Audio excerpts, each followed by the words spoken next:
안녕하세요. 한올심리상담센터입니다. 어느덧 Q&A 13번째 시간인데요. 오늘은 교사분들의 고민과 질문들을 가져와 보았습니다.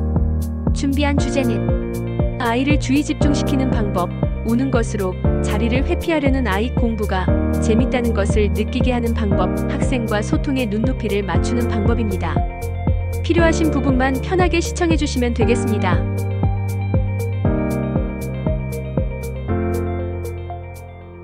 아이를 주의 집중시키는 방법에는 뭐가 있을까요? 아이의 집중력을 키우는 일은 단순히 집중해 라고 말한다고 되는 것이 아닙니다. 집중은 습관과 환경, 그리고 아이의 성향을 고려한 세심한 접근이 필요합니다. 무엇보다 중요한 것은 아이가 자연스럽게 몰입할 수 있도록 돕는 환경을 만들어주는 것입니다. 공부 공간에서는 TV, 스마트폰, 장난감과 같은 방해 요소를 치워두고 깔끔하게 정리된 자리를 마련해주는 것만으로도 큰 도움이 됩니다. 또한 긴 시간을 한 번에 집중하는 것은 어른도 어려운 일입니다.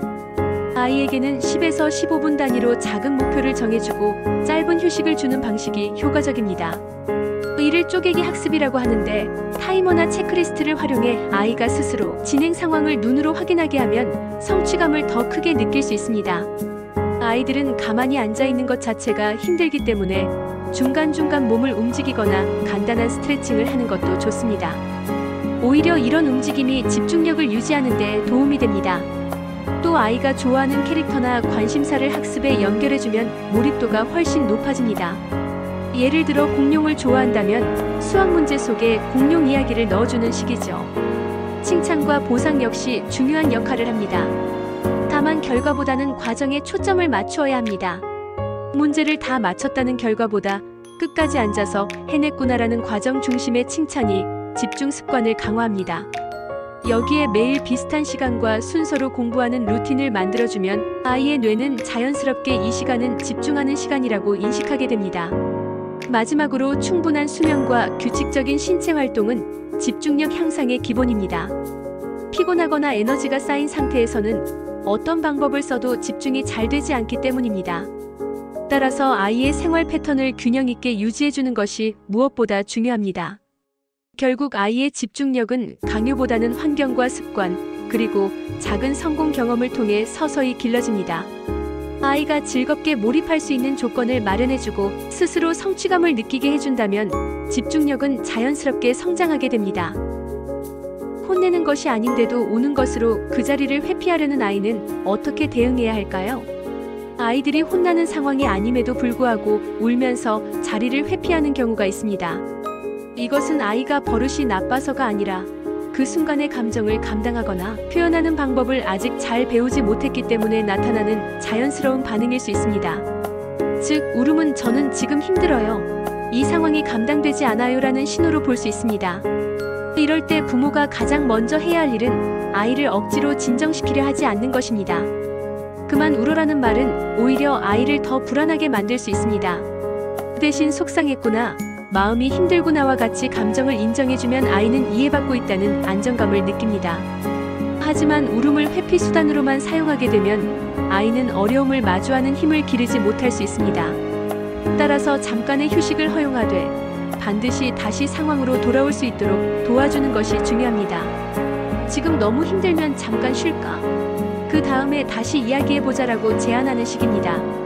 이렇게 하면 아이는 단순한 도망이 아니라 잠시 쉬고 감정을 정리한 뒤 문제로 돌아오는 경험을 하게 됩니다. 또한 아이가 돌아왔을 때는 부담스럽지 않은 아주 작은 도전부터 시작하도록 하는 것이 좋습니다. 예를 들어 긴 대화를 요구하기보다는 내 기분을 한마디로 말해줄래? 라고 가볍게 질문하며 점진적으로 감정을 표현하도록 유도할 수 있습니다. 이런 과정을 성공적으로 해냈을 때는 즉시 긍정적인 칭찬과 격려를 해주어야 아이가 울음 대신 다른 방법으로도 감정을 해결할 수 있다는 자신감을 얻게 됩니다. 결국 중요한 것은 아이가 울음을 통해 감정을 회피하는 것이 아니라 감정을 안전하게 표현하고 다시 상황으로 돌아오는 방법을 배울 수 있도록 부모가 옆에서 길잡이가 되어주는 것입니다. 아이에게 공부는 재밌다라는 것을 느끼게 하려면 어떻게 하는 게 좋을까요? 아이에게 공부가 재미있다는 경험을 심어주려면 무엇보다 강요보다는 흥미와 성취를 연결하는 것이 중요합니다. 처음부터 어렵거나 긴 공부 시간을 요구하면 아이는 금세 지치고 흥미를 잃기 때문에 짧고 쉬운 과제를 성공했을 때 칭찬과 격려를 주어 성취감을 느끼게 하는 것이 좋습니다. 이런 작은 성공 경험이 반복되면 해낼 수 있다는 자신감이 생기고 자연스럽게 공부 자체가 즐거움으로 연결됩니다. 또한 아이의 관심사와 공부를 연결하면 재미를 더욱 강화할 수 있습니다. 예를 들어 공룡을 좋아하는 아이는 과학 시간에 공룡 화석이나 진화 이야기를 탐구하게 하고, 그림 그리기를 좋아한다면 수학 문제를 그림으로 표현하게 해보는 식입니다. 이렇게 하면 공부가 단순한 의무가 아니라 아이가 흥미를 느끼는 활동과 연결됩니다. 공부를 놀이처럼 접근하도록 돕는 것도 효과적입니다. 퀴즈, 카드 게임, 시간 제한 게임 같은 요소를 활용하면 공부가 부담이 아니라 재미있는 도전처럼 느껴지고 집중력과 몰입감도 높아집니다. 마지막으로 결과보다 과정에 집중하도록 유도하는 것이 중요합니다. 문제를 풀 때 결과가 맞았는지보다 어떻게 해결했는지, 새로운 방법을 시도했는지에 관심을 두면 아이는 실수를 두려워하지 않고 스스로 탐구하고 배우는 즐거움을 경험하게 됩니다. 결국 아이가 공부를 재미있게 느끼려면 성취감, 흥미, 놀이적 요소, 그리고 과정에 대한 긍정적 경험이 모두 함께 이루어져야 합니다. 학생과 소통의 눈높이를 맞추는 방법에는 무엇이 있을까요?